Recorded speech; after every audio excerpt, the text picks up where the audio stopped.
જૂનાગઢના ward number 1માં વિકાસના કામોને હવે વિવાદનું કારણ બન્યા છે। છેલ્લા 6 મહિનાથી ચાલી રહેલા પાણીની પાઇપલાઇન અને રસ્તાના કામો અધૂરા રહેતા સ્થાનિકો ભારે મુશ્કેલીમાં મુકાયા હતા। ખોદકામ બાદ રસ્તાઓનું સમારકામ ન થતા ધૂળ કાદવ અને અવરજવરની સમસ્યાથી લોકો પરેશાન થયા। આ મુદ્દે હવે સત્તાધારી પક્ષમાં જ કાઉન્સિલરો મેદાનમાં ઉતર્યા છે, જ્યાં ભાજપના કાઉન્સિલરો સાથે વોટર વર્કર્સ ચેરમેન સુભાષ રાદડિયાએ પણ ધરણા યોજી તંત્ર સામે વિરોધ નોંધાવ્યો। તેમનો આક્ષેપ છે કે વારંવાર રજૂઆતો કરવા છતાં પણ અધિકારીઓ દ્વારા કોઈ નક્કર કાર્યવાહી કરવામાં આવતી નથી।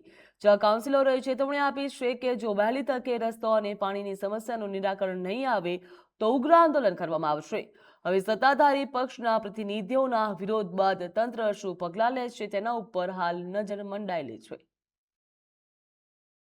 આજરોજ કસ્તુરબા સોસાયટીના પ્રશ્ને પાણીનો પ્રશ્ન અને રોડનો પ્રશ્ન ઘણા સમયથી ટલે ચડેલો છે, જેથી કરી આજે એક દિવસના ધરણાનું આયોજન કરેલું છે અને શાખા અધિકારીઓને પાણી વોટર શાખા અને બાંધકામ શાખાની છેતરામણી વાતોથી થાકીને આજે મારી સાથે મારા 4 કોર્પોરેટરો પણ ધરણામાં હાજર છે અને કસ્તુરબા સોસાયટીની પબ્લિક પણ અમારી સાથે છે અને એક દિવસનું ધરણાનું અલ્ટિમેટ આપેલું છે કે વહેલામાં વહેલું કામની સૂચના નહીં આપવામાં આવે તો આગલો કાર્યક્રમ અમે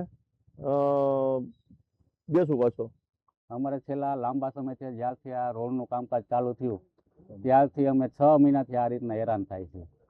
પાણીનો અમારો મેઇન પ્રશ્ન હતો, તો પાણીનું કાલે અલ્પેશ ચાવડા સાહેબને મેં ફોન કર્યો હતો, તો એને બાંધકામ શાખાનું કહે છે અને બાંધકામ શાખાને પૂછી તો એ આનું કહે છે।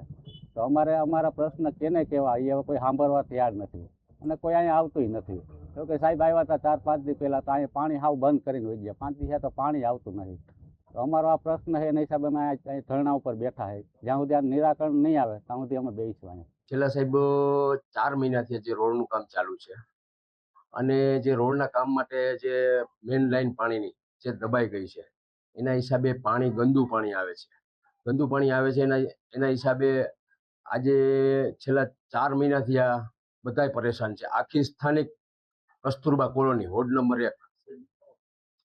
1 છેલ્લા 10 દિવસથી તો સાહેબ પાણી આવ્યું જ નથી ને આવે છે તો આવું ગંદુ પાણી આવે છે, જેથી કરી અને અમે રજૂઆત કરેલ છે જે સ્થાનિક કોર્પોરેટર 4 જે નિલેશભાઈ પીઠિયા છે, જે આપણે સુભાષભાઈ રાદડિયા છે, જિજ્ઞાસાબેન ગુજરાતી છે, તેઓને પણ રજૂઆત કરી, એ પણ અમારી સાથે ચાલે છે।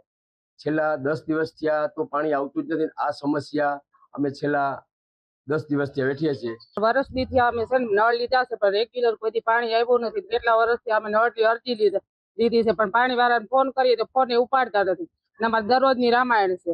હવે પાણીનો તમે કઈક ઉકેલ કરી દો અમને। રોડ ને રસ્તા બાબત નળ બાબતમાં તો અમે 5 વર્ષથી હેરાન થાય। કેટલા ટાઈમથી અમે અરજી નગરપાલિકાએ મૂકેલી છે પણ એ લોકો કઈ અમારું ઘડીકમાં ધ્યાન દેતા નહોતા। અમે વર્ષથી એક રેગ્યુલર ધક્કા ખાતા તે વર્ષથી અમને નળ દીધા પણ પાણી હજી આવતું નથી। ડોળું પાણી આવે, પીવા જેવું